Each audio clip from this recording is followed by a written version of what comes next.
Kroger, an annual Boost membership just got even better. Now you can choose from Disney Plus with ads, Hulu with ads, or ESPN Plus on us when you sign up. Plus, enjoy unlimited free delivery, double fuel points, exclusive offers, and free items. Sign up for a Boost membership today. It's an easier way to save, including new streaming options to relax with while we deliver your groceries. Kroger, fresh for everyone. Restrictions apply. See site for details.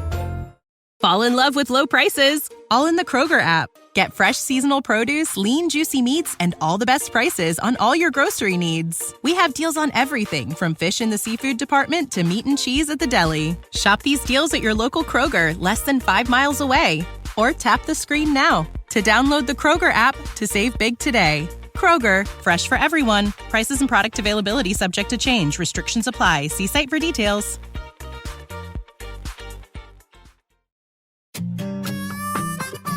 Hello, everybody. I'm Kim Scott. Welcome to the Radical Candor podcast. And I'm Amy Sandler. This week, we're back with Russ Laraway, author of When They Win, You Win. Being a great manager is simpler than you think, talking about career conversations.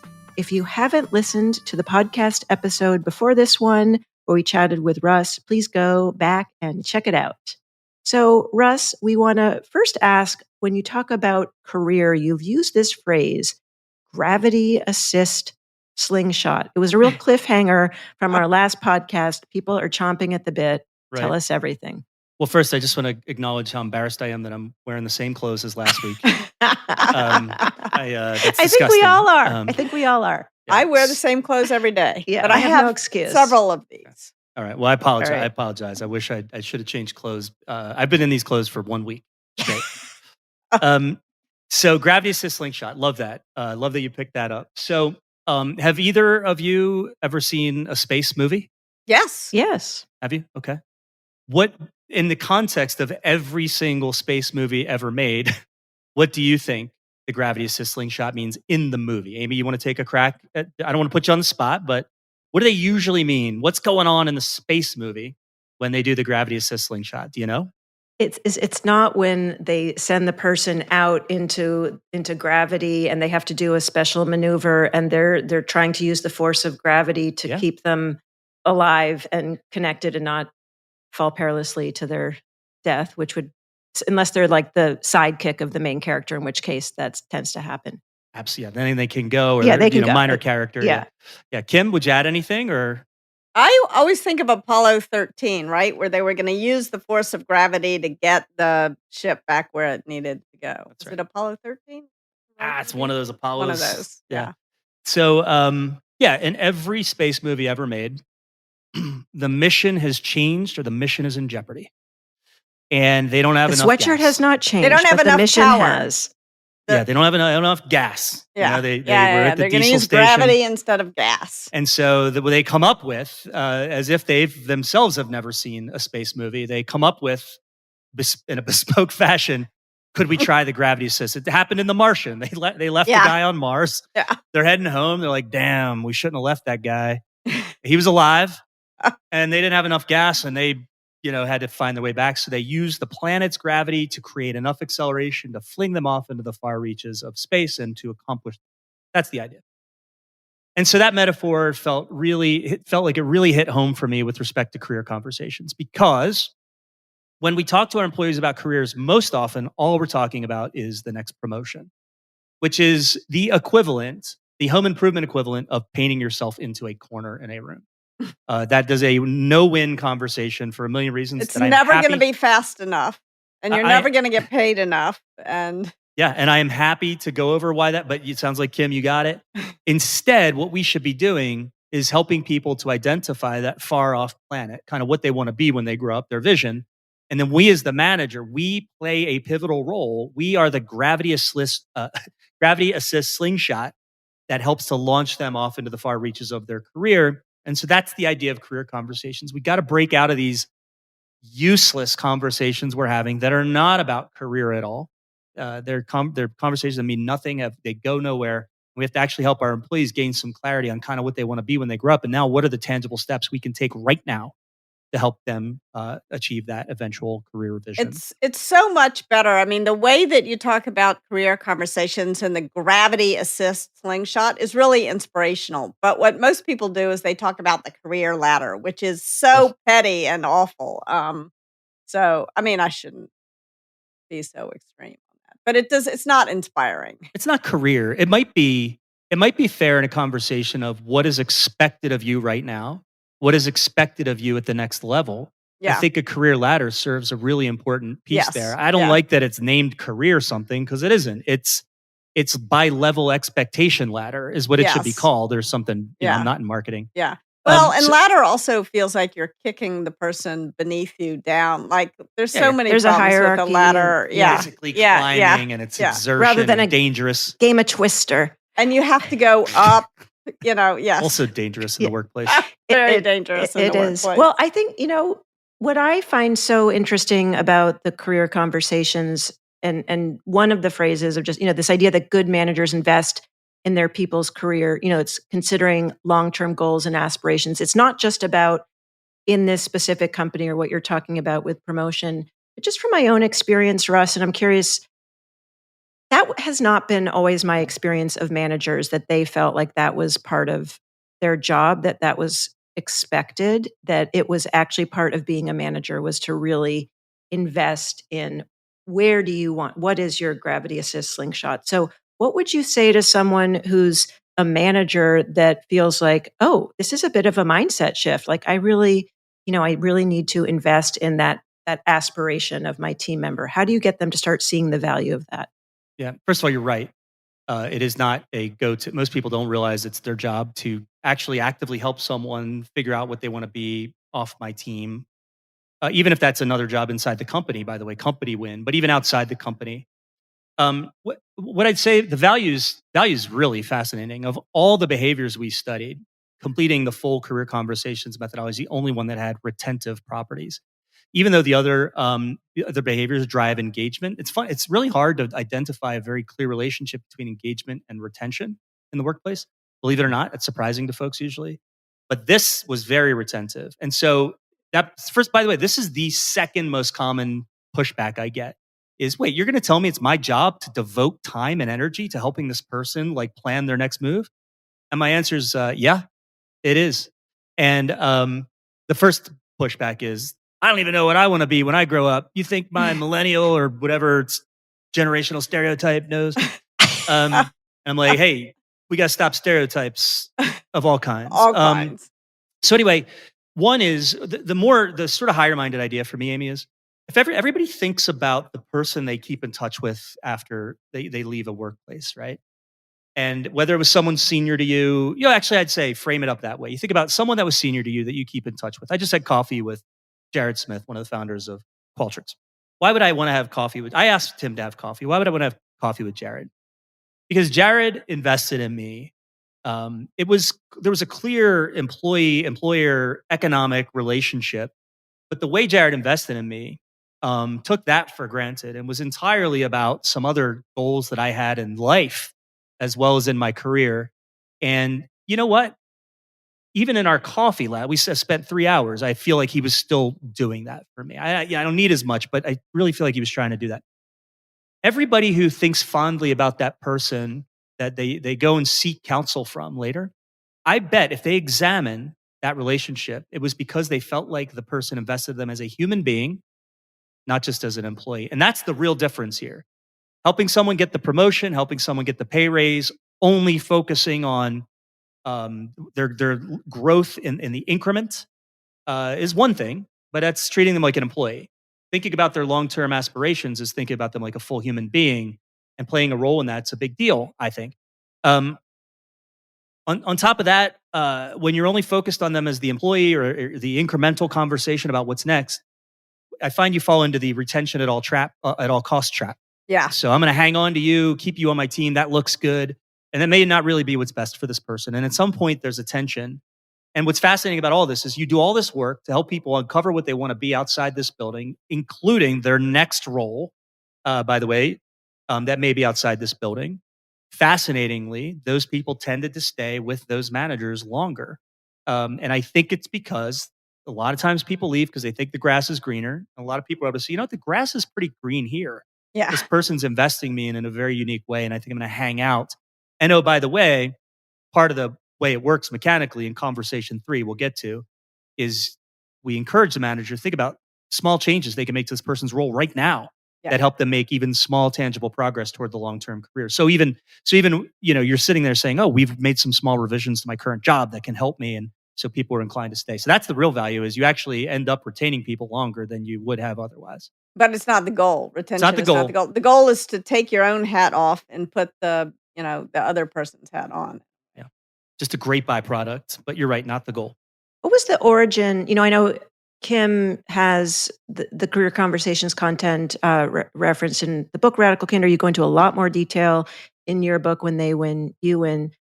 How did you arrive at this idea of these 3 career conversations? In just a moment, we'll get into the how-to so people can start putting that into practice. But how did you arrive at this process?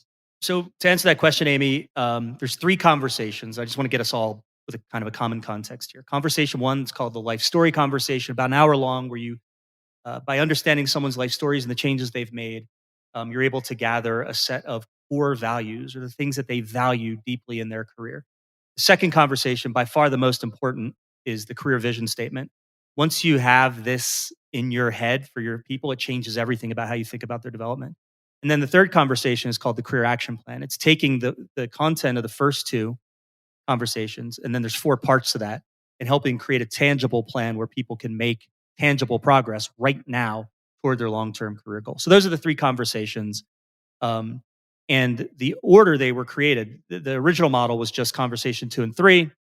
I was seeing some things happen where I realized I was missing a lot of input. And so we added conversation 1 later. So where it came from, actually, is Kim's old boss named Cheryl Sandberg. She was doing some, I don't know what you call, like, at scale mentorship of a bunch of the next level down managers from her directs. And someone asked a question about how do you help people with their careers? And Cheryl had this phrase she used. She said, you have to have a long-term vision and an 18-month plan. I don't care about the 18-month part. That's not important. But what is important is a long-term vision and a short-term plan. And that really stuck with me. It was, when you hear these things and it's like, oh, that's it. And I just knew right away that was it. So I started to experiment with that idea, turning it from this really awesome soundbite that Cheryl said it stuck so much so I can remember it, 20 years later, whatever it is. And started to turn that into a more useful model. What does that really mean? What does the vision mean? And then what is the short-term plan? What does that mean? How can we put some rigor on that? And then as I was running that and learning it and seeing the value and refining it, along comes a guy. His name is Tim Malley. I don't know if you remember Tim, Kim. Yes, of course. He was teaching basically a version of the life story conversation. It was completely out of context. I don't think it's inherently useful, to be totally honest with you. I mean, Tim did a great job teaching. It's not about him. I don't think he made it up. I don't remember what he called it. It didn't matter. What I realized was I enjoyed getting to know where people had come from, and I realized that could actually serve a little bit of a higher purpose, which basically what I started to see over time was people were sort of lying to me because of a power differential. Once again, power is a huge problem. And like this one, I had this all-star performer. I worked with some of my leaders, like, hey, send me a high performer. I want to do this model. This young guy came in. He was all nervous. His manager was named Kate. She's sending, I won't say his name. And this guy was awesome in our org. And I swear it was like this guy, before the conversation, went in, read my LinkedIn, and just was parroting back. He wanted to, all the things he wanted to be that were exactly like me. Like, one of them was like, my job. And I was like, dude, I don't even want this job. I know you don't.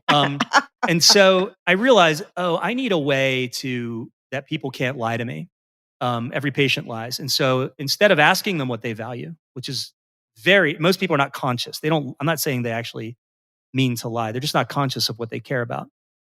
I realized that if you could get people to tell you the pivots they've made, starting literally from grade school on, which is tough for some people to get their heads around, to ask about that in the workplace.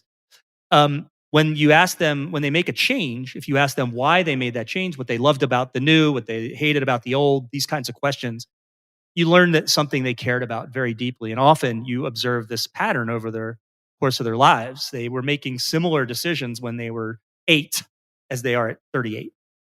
And now I have a much better sense of the kinds of things you actually really care about in your work, in your career, where you're trying to go. And now as we progress the model, conversations 2 and 3, I can hold you a little bit accountable to the things you say because I kind of know what you deeply care about. And we can see if those things will be honored or contemplated well in the subsequent conversation. So that's how it got going. Sheryl Sandberg mostly, Tim Malley, sort of a, hey, I'm here too kind of thing. And then took what were sort of soundbitey ideas and put a lot of rigor around them. Russ, I'm so curious, like as you were talking about that insight from Sheryl Sandberg around kind of the long-term vision and the 18th month, or really what you described as just the short-term plan. In many ways, it sounds like what we talked about in our previous episode around direction and that needing to balance both the sort of long-term for team organization as well as individual. Do you think about those as kind of similar models or frameworks? How does that plan for you as a connection? Yeah, it's really nice analogy. The vision in the 4-part direction framework gives life to the short-term goals. The vision in career conversations gives life to the actions we take tomorrow. They are perfectly analogous. It's a great catch. I actually don't think anyone's ever caught or mentioned that before. But it's not. I think the reason I like what you just said, Amy, is because this isn't that fancy. All we're doing is articulating an end state, and then we're putting some smart action in front of that's accessible or digestible or whatever word you want to use that helps us make tangible progress toward that long-term goal. They're perfectly analogous. And did you say that the second conversation was in fact the most important? Did I hear that right? I did. The reason I say that now is because what I have noticed over the years, this is a very time-consuming process. So the first conversation is the past. The second the life conversation story is about the future. And then third conversation is about the present. What are we going to do right now? Right. But the order is 1, 2, 3. So you go past, then future, then present. I have found that it is very common for people to get started and to go full bore at this, and they come out energized and they love the life story conversation, and then they think they're done. And I even would go so far as to tell people, if you only have one of these conversations, please have conversation 2. Life story is awesome. Conversation 2 is the most important one. If you do nothing else and you just spend 15 minutes with someone uncovering their vision with them, it will change everything about how you advise them from that point forward.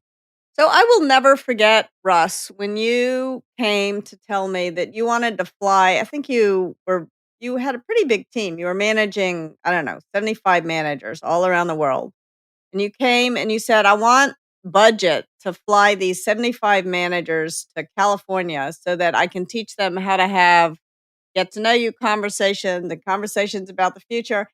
And I'm ashamed of my reaction. So do you remember this the way I do? I was like, oh, Russ, I think, and you taught me something really important then, because you were sort of so adamant that one of the things you learned as a Marine is that you take care of your people and your people take care of the mission. And another thing you said you learned is that these leadership skills are skills that we can learn. Because I was sort of thinking, people either know how to have a get to know you conversation as they don't, as though this were some kind of innate ability, which it is not. These are things we learn how to do. So I wonder if you remember that the way I do. did. And it was about 75, and I brought them all to Mountain View, and I only taught them career conversations, and it was a great week. What's really interesting about that, Kim, was after that week, I stood at the end of the week, my closing remarks, I'd say pretty classic me. I basically threatened everyone. I said, now we just went through this and we're not going to waste it. This was really expensive. Kim didn't even want to spend that money. She's so cheap. I elaborated about how cheap you were. No, none of that. I am very cheap. But I said, here's what I would like to do. And, I'll accept some refinements here, but roughly here's what I'm thinking. You all now have 3 months to go have these 3 conversations with your people. Yeah. And it was probably an August get together. So, or something, it doesn't matter, right? Yeah. And I would like to hear back from my reports that we have some compliance to that, and we'll work out how to do that. But just so you know where my head is, I have every expectation every one of you will walk out of here and have these 3 conversations. And so, with, I don't know what that was, a 700 person group, you're going to have some, yeah, you're going to have a lot of compliance. You're going to have some not.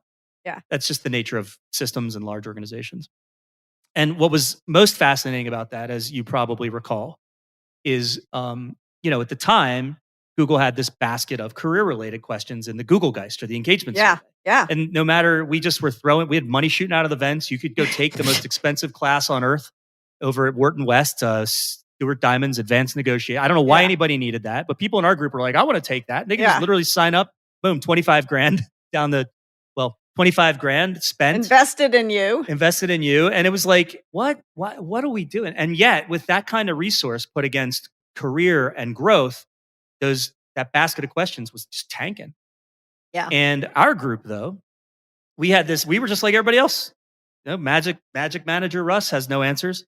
Then we did that, and then we stabilized, the gunshot wound, like we stopped the bleeding. This was your slingshot, your gravity assist slingshot. It went zooming up. Flattened, and then that basket of questions went up. And it was all about the employees at scale, 700 people, feeling like their leadership was investing in their actual career, their actual growth towards something they cared about that most of them didn't even realize yet that they cared about. And it was just about the time I left, by the way, that the HR team was coming over and saying, what's going on here? And then I was like, here's what's going on. And then I resigned 45 minutes later, I think. But you told them, and they could have kept doing it, and they didn't, which is puzzling. Like, they spend all this time measuring what works. And your career conversations, nothing anyone had done at Google had mattered as much as career conversations. And yet you would think with that data, here we're back to the ambiguities of experience. There's some questions about this model that are fair, that I have answers for, that an HR team in particular might be nervous about. And Russ, actually, one question that we get quite a bit is, if I don't work at a place like Google where this is a thing, we will often get folks feeling like, either as the person asking the question, this sounds a little bit creepy or too personal to go into kindergarten, and especially if there's some differences between the people, or also some concerns like, is my boss going to use this against me if I reveal some, learning disability as a kid, or whatever the challenge might be? So how do you speak to both the boss who might feel uncomfortable asking, the manager might feel uncomfortable asking, and the person in the potential, what they might perceive as a hot seat? Yeah, super common. So first, I just I'm not to be a commercial for the book, but I went to the reason why it's 100 pages is because I went into detail about some of these. I call them gotchas and pitfalls, which are facilitation errors that can land you in trouble. And so first is under my watch, I gotta believe I'm approaching 10,000 employees who've been through this model. Yeah. One time, an HR person came to me to interview me about an investigation based on what happened in conversation one. And it was a facilitation error. The manager decided, I can't understand why, but the manager decided that they would really probe on that employee's parents' divorce. So strange. And if you think about what we're trying to get, it's not actually us trying to get their biography. It's us trying to understand pivots they've made pivots they've decided to make in their lives that lead us to insight about what they care about. I have a real hard time finding out how trying to open up the coconut around someone's parents' divorce gets you there. So anyway, Russ, can I actually just to make it practical, if somebody shared something personal or vulnerable like that, what is the recommended follow-up or acknowledgement that you would recommend to avoid that pitfall? The entire trick is to stay focused on asking questions about things that you think changes that they have made that you think will lead to something they value. If you can stay focused on that like a laser, you'll almost always stay out of the trouble. But I'll give you a great example where an employee of mine was transgender. I had no idea, and they disclosed that to me in the life story conversation. And then about 15 minutes later said, whoa. Just so you know, I have never told anybody that at work that before. That was a really big deal for this person. It was a really big deal for me. We took a appropriate time out of the conversation because then the person's like, how is this going to be used? Is it going to be documented? This, that, and the other. And it was, I have to say, fairly easy to work out of this. And I think that's important because can you imagine something more substantial than someone coming out of the closet at work by accident about being transgender? And by the way, with like, the word, I think a lot of times the word we use is passing, extremely, in this case, male passing. Like, and so that person felt really, really vulnerable. And so I said, thank you for sharing that with me, of course. And number one. Number two, of course, that remains confidential. And that's our secret. That will never, I'm telling the story now with no name and no time frame. If you could get this, you'd be, you'd be a world-class detective. Sleuth. And also I didn't probe it because I couldn't imagine how this would give me a ton of insight about what they cared about in their career. So we did all the things. We let it go by. I didn't try to open it up further. I didn't try to get nosy. I didn't even try to be supportive in that moment because I didn't actually realize they said, I just thought they told me a fact they tell everybody. So, but I didn't probe it because I didn't think it would help me understand the things they care about, like autonomy or like relationships or like the things that they really want to have in their career. And then when it came that they felt really exposed for having shared that, it was assurance of the confidentiality, assurance it would never appear anywhere, assurance it would never be discussed, assurance that your secret is safe with me. And by the way, it says this whole thing has zero bearing. The whole model, let alone this detail in the conversation, has no bearing on your performance in this group. So, it can get real tricky. I don't pretend like it doesn't, but is there any language you like to use at the top of that first life story conversation to kind of create some guardrails or a frame so that the person feels like what they share will not be used against them, either in a personal way or, I'm actually not aligned with the current role that I have? Yeah. Before I give you that, I want to give the most important prescription is before you do this with your employees, go practice this with a handful of friends at Starbucks.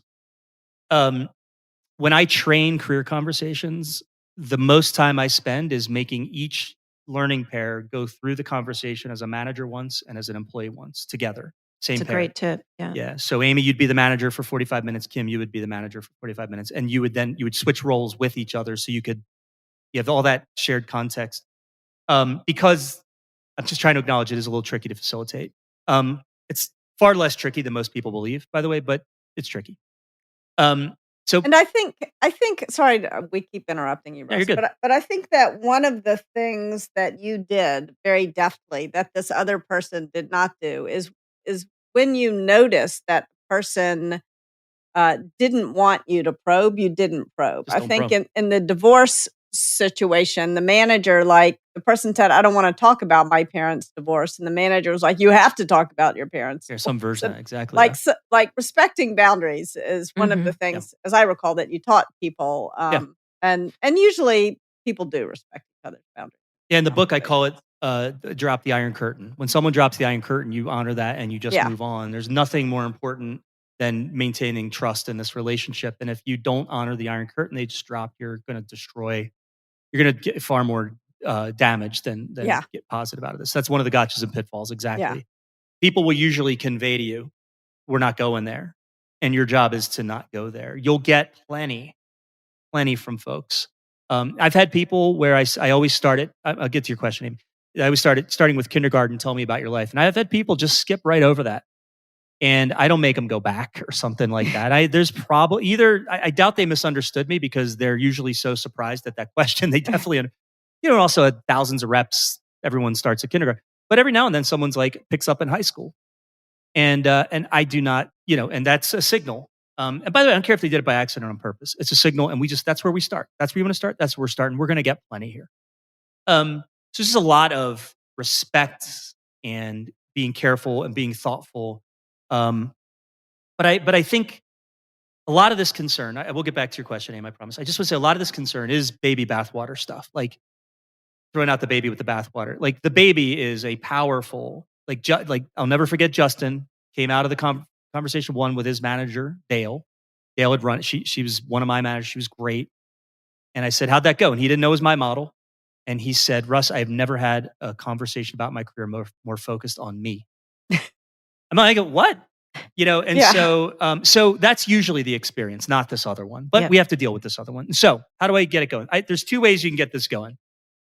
I am so comfortable in a good outcome now because I've done it so many times. I usually will surprise someone. I don't even give them a heads up because I get the most honest version when I surprise them. And I know I will not facilitate us into a problem. I know that will not be any problem. There will not be any questions about how this will be used and all those things. And I think once you're good at this and confident in it, I think that's a fine approach. I think when you're starting out, though, it might not be a bad idea to give people context. Listen, next week, I would like to cannibalize our one-on-one to do this 1 hour conversation. And here's what it's about. It'll sound a little unusual. I'm going to guess you've never really done it before. It's a life story, and you explain a little. Use language from the book if you want. Let me tell you, it's not going to be used. It's not going to be used in performance evaluations in any kind. It is entirely going to be used for us to uncover things you care about deeply in your career, as evidenced by changes you've made in your life that help us then in subsequent parts of this career conversations model to make sure and hold ourselves accountable that we're getting to good answers that really do align with what you care about. Something like that, what did that take me? A minute? And most people will say yes. They'll still have trepidation. By the way, the super common is trepidation among the person who's going to be in the chair. They usually have trepidation, and that's usually sufficient. People usually say, okay, wait, what? This is for me and my career? Cool. And off we go. And then I just beg people to get into the weeds in the book about the facilitation techniques. Those are born of a lot of experience, and they are the key to help you avoid the gotchas and pitfalls.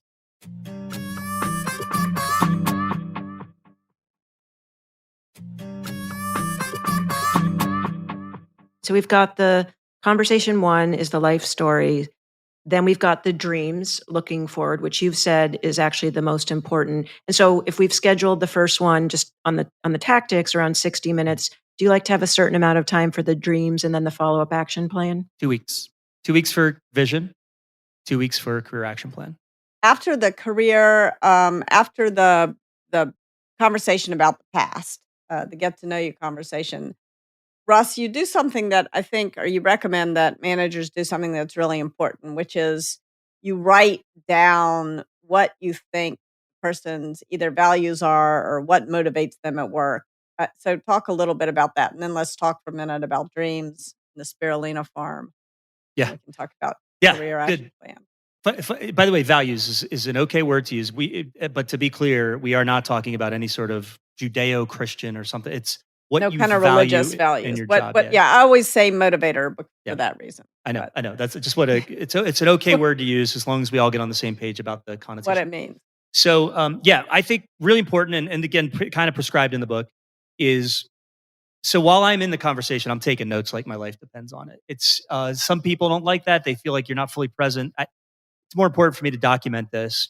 And then what I do at the end is I go through with like highlighters and colored pens and I look for the patterns. And I'll grab a handful of stories and I'll abstract them up and I'll give them some name that makes sense to me and to the employee because they're the one who told me. And I'll say, here's the value, let's say autonomy, and here's the story, 3 stories, and I can summarize the stories: the France story, the brother story, the master's degree story. And then I show that to them. I do that right away while everything's fresh and I have my notes are fresh. It's almost like a recopy your notes thing for those of you who are students or have been students. And I say, are these okay? After all, they're yours. But I did this work. And the reason I do this work, the reason I do this now synthesis is to show them that I heard them. And also to show them they can trust it's the beginning of showing them they can trust how this will be used. And they look at that and they're like, oh, that makes total sense. And they notice the thing that was sensitive, that they notice it's not there and it's gone, and they have a chance to affect it and all that stuff. And so I like to get that done. I usually try to schedule a half hour right after. And you can get, if you're tight, you can get this done in like 15, 20 minutes. There's no reason it needs to take longer. You just got told all the stories. All you have to do is a little critical thinking to synthesize the stories and give them a title, reflect them back to the employee. The employee now has a couple weeks to tighten them up, whatever they're comfortable with. Yeah. And has it ever happened that you've thought you heard one thing and somebody's like, oh no, I don't care about that? That is a really good reason to do this. I would be lying if I said it ever happened to me. I'm really super present and I'm really careful about what I'm writing down. And maybe it did way in the beginning when I was learning it. But that's another good reason to reflect back. it's their values. Give them a chance to refine this and have it read however they want. Yeah, It doesn't really matter. it's definitely happened to me. I mean, it may be the imagination of a novelist. Sometimes somebody will say something and I'll extrapolate something that's not actually there. Or project. Yes. It's extrapolate or project, which Yeah, I think don't read maybe yourself into their story. exactly. And maybe Yeah. that's something you just learn how to. I think a lot of us have a tendency to extrapolate, project. Maybe it's over time you just learn more and more how not to do that. Yeah. Just to take at face value what you're hearing and Yeah. knowing I'm going to put it together and reflect it back to you. Yeah. So we did the life story. You summarized, you checked in with them, show that you've heard what they said. That also gives them a chance to really clarify their own thinking. Now we're in the dreams conversation. You recommended a couple of weeks between those conversations. Do you want to just paint a quick picture again, knowing it's in the book, but for folks listening? Yeah, coming out of the life story, you give them a homework assignment with guardrails. Again, all the guardrails are in the book about how to come up with your career vision statement or statements. And give them. I usually vocalize a couple of the rules because I want to get ahead of them saying that they want my job as their vision, which I just know is never true. I say, hey, by the way, the only thing you can't put on there is my job, and I would like if you do more than one, I would like at least one. If you do three, I would like at least two to be outside this company. So really set the edge there to prevent. So that really gives them some permission. Permission. Yeah, that's great. And also, what constitutes a career vision statement? There's sort of three questions that need to get answered. It's not living on a houseboat. That's cool, but what was the last thing you did before the houseboat? It's career, not life vision. And so give them some of these guardrails, but they're all, like I have a email that I delete Amy, I type in Kim and send. And then the expectation is in 2 weeks, we'll get back together and we'll talk these through. So I think an insight here that should be emerging is there's a lot of times like it's their career, they should do the work. And then the employee's like, oh, my manager never invests. And it's this standoff that goes nowhere. Now, if you're starting to pay attention, you're starting to realize that what I'm doing as the manager, I'm creating time, space, and accountability. And what just happened is all the work is shifted over to the employee. I do a bunch it's hard work to listen to all that and keep it, and it's hard work to synthesize the life story. But from this point on, the employee's doing all the work. I'm just a sounding board. I'm accountability. I am guidance, and now they are driving their own career plan. We just made a really, really big shift in this exact moment. So yeah, let's say 2 weeks. And 2 weeks is arbitrary. I just want to keep it moving. I know that's plenty of time. I know 24 hours is plenty of time. It's most people can do this. They just don't because no one has asked them to, or it feels selfish, or they have something else on their mind. They just prioritize something else. So I like 2 weeks. Just keep this thing popping. We talk those through. I make sure the life story and the vision seem to hold together. I ask a lot of questions. We do a little deduping. Sometimes two of the vision statements are real close. We turn them into one. Sometimes there's what I call the CAV, the crazy ass vision. That's my favorite one. Yeah, we got to set that one aside and maybe deal with that one a little differently given the way the model behaves. But yeah, so we're doing a bunch of work together so I can really understand this.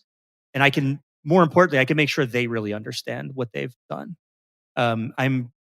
I'm putting their ideas through the rock tumbler, and helping them to clarify what they think they mean, so that we both have a clear understanding and we can take the next step in this model together. And how important is it to have more than one vision? I don't think it's that important. It's the reason it's present is it's probably, we've talked about some of the skepticisms on the model. One of them is this idea of people don't know what they want to be when they grow up. So a lot of folks have the idea that they don't want to lock in on one thing now. Yeah. And that's okay. And so we just decided, well, why don't we create a situation where you can articulate 3 things or 5 things? I don't care. And then I have the spreadsheet thing that, kind of helps do the math underneath all that. Doesn't matter. But it's not that important to have 3. I don't have 3 arbitrarily. You have 3 because you have 3 distinct ideas and you don't want to choose one now. We can still work with that. What happens though, most often, Kim, when someone out of just sort of safety, I don't know we don't chisel any of this on your headstone, right? Yeah. But for whatever reason, out of safety, people go to have 3. First of all, it's really clear to me what's the top one as we start. They lead with it. They talk about it more. It's better to find. There's some crappy third one's crappily written over here off to the side, and And then, by the way, the second one looks a lot like the first one. Like this always happens. It's really clear what number one is. Yeah. And they're just not quite ready to say that's the one. Yeah. You know, it's too big. Am I really allowed to dream like that? Is that even realistic? Is someone going to tell me I'm a jerk for thinking? I don't know what's going on, but that almost always happens. There's not usually three sort of mutually exclusive. That is so interesting, Russ. So like, let's say, for example, one is like, who am I to think I could be the CEO is one flavor. Or maybe to Kim's spirulina farm, like, who am I to think that it's okay to run a spirulina farm? So what do you suggest to encourage people that you can dream that big? Yeah, like or that different. Big or different, yeah. You know, one of my gigantic peeves in the world right now No. is the notion of who's qualified and who isn't. Nobody's friggin' qualified. You can for drop anything. an F-bomb on this. Yes, and so by the way, that mindset, Amy, to your question is we are in the business of enabling dreams here. Yeah. I don't give a shit what. Say that. Like, I think that is such an important point. If people take nothing else from this conversation, I don't like the person who can't do addition who's trying to be the CFO of Disney. We might chat that one through a little bit, but that's not really what we're ever talking about. This woman who said, I want to own and operate my own spirulina farm was doing ad tech. That's a long... Selling ad servers. Yeah, or one woman in Australia, she was in our AdSense team. She wanted to be a German newscaster. She's in Australia on our digital... and she wants to be a newscaster in Germany. I'm like... And so these are sometimes some it's a hard bridge to erect to get from here to there. And that's our damn job. You know, we're not in the business of that's unrealistic, that's crazy. We're in the business of let's figure that shit. I'm so glad let's figure that shit out. So very much in the business of enabling dreams, never discouraging them. And then we put in the work together to figure out how you take steps today to get toward that vision. Is that kind of what? Yeah. Oh, totally. Yeah. I think that's great. And also just wanted to bring in, Brandy had mentioned that she once had a new boss who said, that her dreams didn't align with the current role and was going to sort of make her life miserable. Like that's the worst case scenario of somebody not. That's great because Brandy knows the next thing to do is quit. Fix her resume, polish up the resume, and leave. Get a new job and resign because that is the worst boss, and we don't have enough time to tolerate an ass clown like that. I acknowledge that's uncomfortable, and by the way, wrong handling. The fact that the vision is misaligned with your path inside the company is just information. By the way, if you think at all, it's most likely to be the case that the person's dream is probably more likely to be aligned with what's possible on their path here with you now. And so really poor handling by Brandy's boss. But also, if I'm Brandy, I'm like, oh, that's awesome. Now I know to quit. I thought I should quit. Now I'm sure I could quit, and I'm getting my resume together tomorrow. Yeah. So one of the things I remember, Russ, is that one of I don't know if this was really a vision, but one of your dreams for the future was to just ride mountain bikes all the time. Right. Is that right? Am I remembering that right? Yeah. I just had a bunch of work done on my Yeti 575 this past spring. Then I had to get shoulder surgery. Haven't been on it, but but that's not a career vision.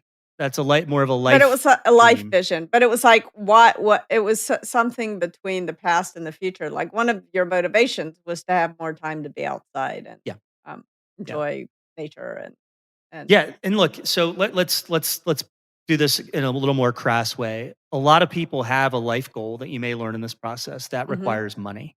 Yeah. What you're talking about is me having enough freedom and independence. Yeah. In some ways financially. Or taking a huge step back in terms of the responsibilities of my job. There's a few things to create enough time to go take 4-hour or whatever long mountain bike rides every day. Every day or whatever. And that's actually, it's good information. Yeah. When someone does the houseboat or the mountain bike thing, I say, okay, what we need to do then is we need to talk about what's the career step that happened that enabled that. And it needs to be, it might, for a houseboat in, what's that town north of the Golden Gate Bridge? Begins with an S. Sausalito. Yeah.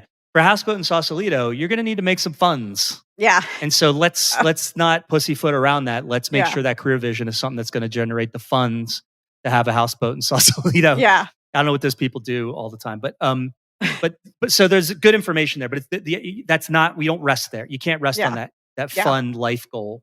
It just gives us some information about what might precede it. Yeah.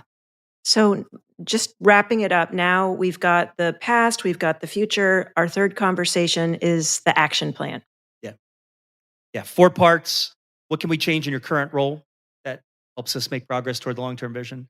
What should be my next job given my long-term career vision? Um, the one I call develop your skills. That's really about like third party or external training. Russ, should I get an MBA? I don't know. What's your career vision? Like, I can't answer that question Yeah. without, or should I go to this conference or should I go to this seminar? Should I take these night classes? I did this with a bunch of middle schoolers, ESL middle schoolers in Utah here. And when we got to this part of doing the classes part, I was asking the middle schoolers, okay, what's an action item you're going to take that will help you achieve your vision? We had 2 veterinarians, a doctor, a master mechanic. It was really Wow. sweet. And one of the kids' moms who was chaperoning raised her hand, and through broken English, she said, I had no idea the parents were participating.